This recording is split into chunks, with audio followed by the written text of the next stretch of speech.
तो आपने देखी हेडलाइंस। अब वक्त फर्स्ट सेंचुरी में 100 खबरों को एक साथ आपको दिखाने का है। आइए शुरुआत करते हैं।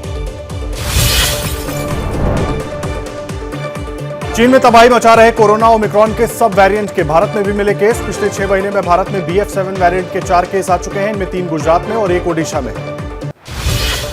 गुजरात में मिले 2 मरीजों में ओमिक्रॉन के BF7 के अलावा BF12 वेरिएंट भी मिला है। ये केस जुलाई 2022 से नवंबर 2022 के बीच मिले हैं और होम आइसोलेशन में पूरी तरह से ठीक हो गए। कोरोना के नए वेरिएंट BF7 से प्रभावित वडोदरा की 61 वर्षीय महिला सितंबर महीने में अमेरिका से वडोदरा लौटी थी। जीनोम सीक्वेंसिंग में उसके इस वेरिएंट से ग्रस्त होने की बात सामने आई। कोरोना को लेकर स्वास्थ्य मंत्रालय के सूत्रों से बड़ी खबर। देश में अभी 10 अलग अलग कोरोना के वेरिएंट, इसमें ओमिक्रॉन का सबसे ताजा वेरिएंट है BF7। दुनिया में कोरोना के बढ़ते मामलों को लेकर स्वास्थ्य मंत्री मनसुख मांडविया ने की उच्च स्तरीय बैठक। कोरोना की निगरानी, रोकथाम और प्रबंधन के लिए पब्लिक हेल्थ सिस्टम की तैयारियों की समीक्षा की। भारत में कोरोना के मामलों में हो रही है लगातार गिरावट। स्वास्थ्य मंत्रालय की बैठक में दी गई जानकारी। 19 दिसंबर 2022 को खत्म सप्ताह में औसत दैनिक मामले गिरकर 158 हुए। कोरोना को लेकर केंद्रीय स्वास्थ्य मंत्रालय की सलाह, सभी को मास्क लगाने की जरूरत। मास्क की जरूरत को कभी भी वापस नहीं लिया गया है। देश में कोरोना के नए वेरिएंट को लेकर कांग्रेस सांसद अधीर रंजन चौधरी की मांग। कहा, स्वास्थ्य मंत्री को जुलाई सितंबर महीने में आए वेरिएंट का ब्यौरा देना चाहिए था, उसमें क्या कार्रवाई हुई। कोरोना के नए वेरिएंट को लेकर एक्शन में सरकार। स्वास्थ्य मंत्रालय के निर्देश पर चीन से आने वाले यात्रियों की जांच शुरू। सभी इंटरनेशनल एयरपोर्ट पर कल से ही हो रही है जांच। कोरोना के नए वेरिएंट की दस्तक पर छत्तीसगढ़ के मुख्यमंत्री भूपेश बघेल की मांग। कहा, सरकार को सबसे पहले चीन से आने वाली उड़ानों पर रोक लगानी चाहिए। वहां से आने वाले लोगों को क्वारंटीन करना चाहिए। कोरोना के नए वेरिएंट की दस्तक पर बोले नीति आयोग के स्वास्थ्य सदस्य डॉक्टर VK पॉल। कहा, भीड़भाड़ वाली जगहों पर मास्क का इस्तेमाल करें, कोविड टीके की प्रिकॉशनरी डोज लें। दिल्ली में पिछले 24 घंटे में कोरोना के 5 नए केसेस आए सामने, जबकि एक शख्स की मौत हुई। 24 घंटे में 8 मरीज ठीक भी हुए हैं। दिल्ली में फिलहाल कोरोना के 27 एक्टिव केसेस हैं। कोरोना को लेकर दिल्ली सरकार अलर्ट। मुख्यमंत्री अरविंद केजरीवाल ने आज इमरजेंसी मीटिंग बुलाई। केजरीवाल अधिकारियों के साथ कोरोना से निपटने की तैयारियों की करेंगे समीक्षा। कोरोना को लेकर यूपी के सीएम योगी आदित्यनाथ आज करेंगे बैठक। सुबह 10:30 बजे लखनऊ के लोक भवन में टीम 9 के साथ सदस्यों के साथ करेंगे समीक्षा। कोरोना के नए वेरिएंट को लेकर तय करेंगे रणनीति। कोरोना के नए वेरिएंट को देखते हुए सतर्क हुई महाराष्ट्र सरकार। स्वास्थ्य मंत्री तानाजी सावंत ने कहा, चीन ही नहीं दूसरे देशों से आने वाले नागरिकों के एयरपोर्ट पर थर्मल चेकिंग कराने का फैसला। महाराष्ट्र के स्वास्थ्य मंत्री तानाजी सावंत का कोरोना को लेकर दावा। कहा, घबराने की जरूरत नहीं, सरकार पूरी तरह से सतर्क है। अब तक महाराष्ट्र में नहीं आया है कोरोना का कोई भी नया केस। कोरोना के नए वेरिएंट को लेकर महाराष्ट्र के पूर्व स्वास्थ्य मंत्री राजेश टोपे की सलाह। अभी चीन, जापान, अमेरिका और ब्राजील में बढ़े हैं केस, हमें भी सतर्कता बरतनी जरूरी। कोरोना को लेकर एक्शन में यूपी सरकार। डिप्टी सीएम ब्रजेश पाठक ने कहा, सभी अस्पतालों में ऑक्सीजन रखी और मरीजों की जांच के निर्देश दिए हैं। विदेश से आने वाले लोगों की जांच के भी आदेश दिए गए हैं। यूपी में कोरोना के नए वेरिएंट को लेकर फैसला। कोरोना प्रोटोकॉल के साथ संचालित होंगे रैन बसेरे। रैन बसेरों का नियमित रूप से होगा सैनिटाइजेशन, सोशल डिस्टेंसिंग का भी होगा पालन।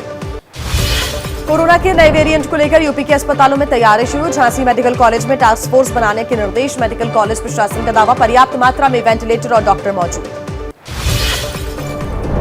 कोविड प्रोटोकॉल के तहत चंडीगढ़ प्रशासन ने एहतियातन प्रक्रिया शुरू की जांच की। बड़े अस्पतालों में इलाज और सर्जरी के लिए आने वाले मरीजों का कोविड टेस्ट किया गया।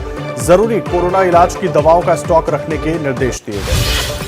कोरोना के नए वेरिएंट को लेकर सतर्क झारखंड सरकार। झारखंड के मंत्री बन्ना गुप्ता ने कहा, राज्य सरकार पूरी तरह से गंभीर है, हमें चिंता करने की जरूरत नहीं। चीन में कोरोना के मामले आ रहे हैं, इसलिए राज्य अलर्ट।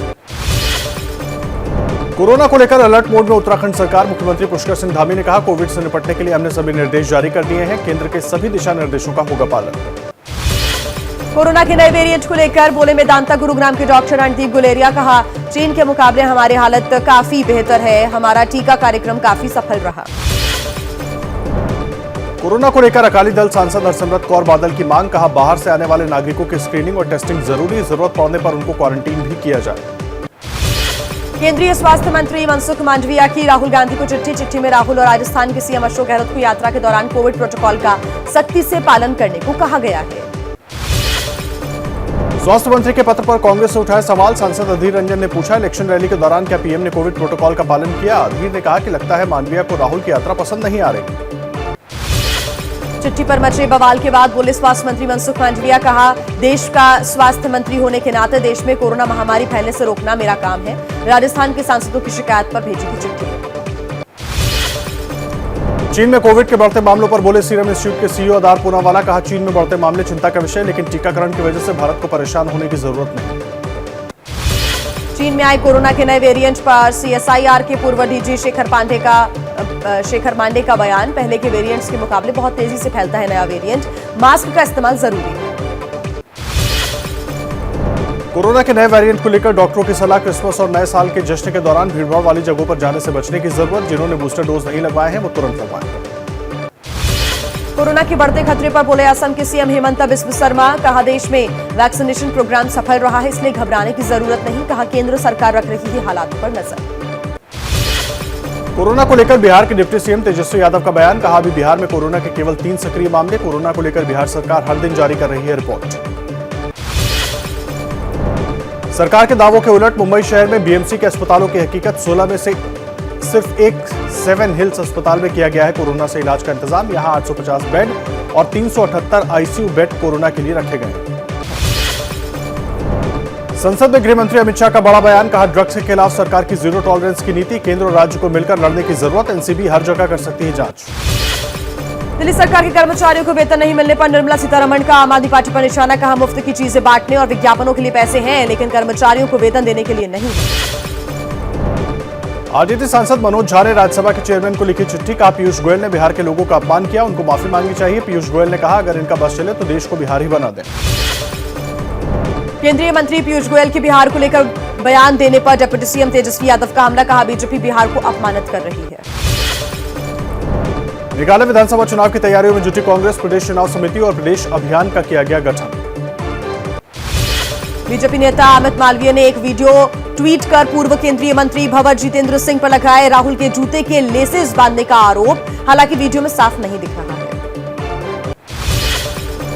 भंवर जितेंद्र सिंह का अमित मालवीय पर पलटवार। कहा, आपका ट्वीट पूरी तरह झूठ और मानहानि वाला है। ट्वीट को डिलीट करें, राहुल गांधी से माफी मांगे, नहीं तो कानूनी कार्रवाई का सामना करें। कांग्रेस अध्यक्ष खड़गे ने अमेरिकी राजदूत एलिजाबेथ जोन से मुलाकात की। कहा, भारत अमेरिका रणनीति साझेदारी साझा लोकतांत्रिक मूल्यों और वैश्विक मुद्दों पर आधारित। दिल्ली में गुजरात के मुख्यमंत्री भूपेंद्र पटेल ने पीएम मोदी और रक्षा मंत्री राजनाथ सिंह से मुलाकात की। पार्टी अध्यक्ष जेपी नड्डा से भी मिले पटेल।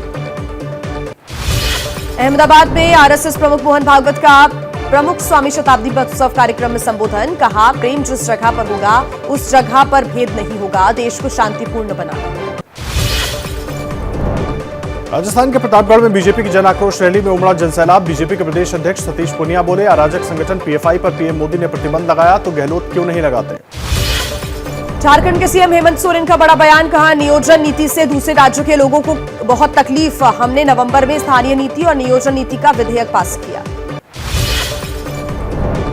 झारखंड विधानसभा में 10 करोड़ रुपए का अनुपूरक बजट पारित। ऊर्जा के लिए 2733 करोड़ रुपए का आवंटन। महिला और बाल विकास के लिए 1158 करोड़ का प्रावधान।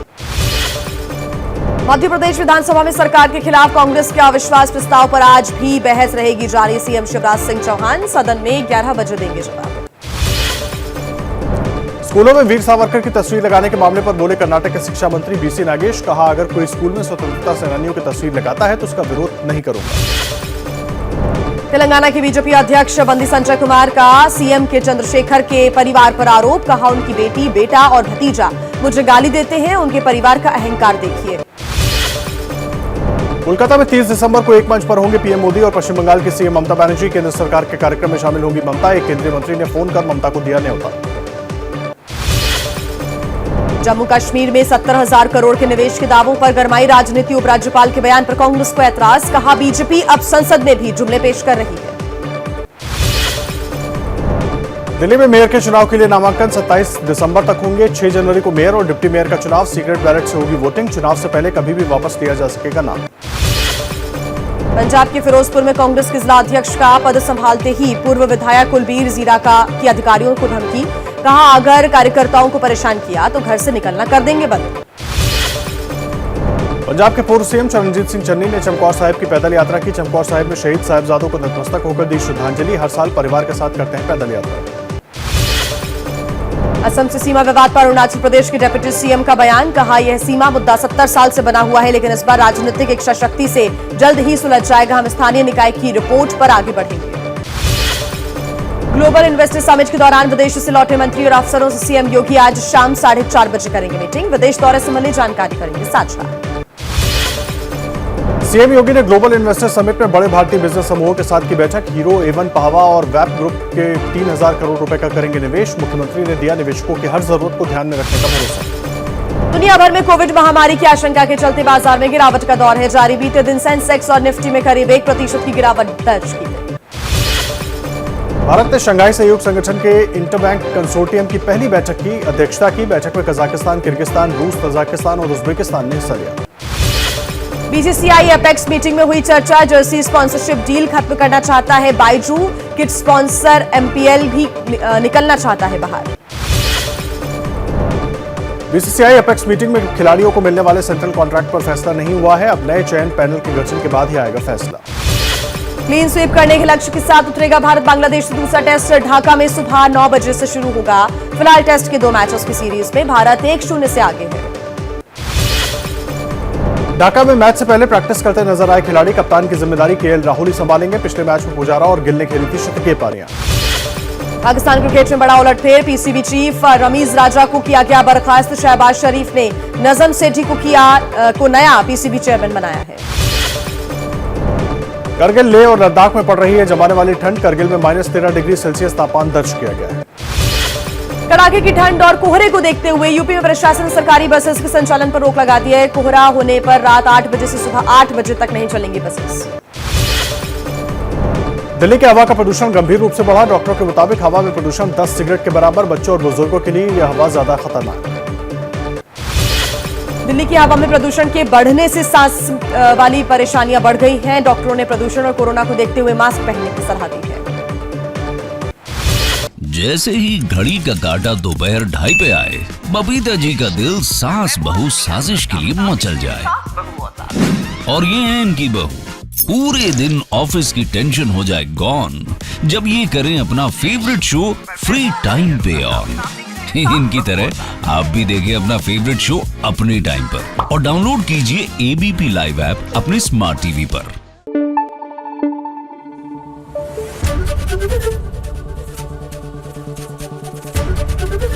एबीपी न्यूज आपको रखे आगे।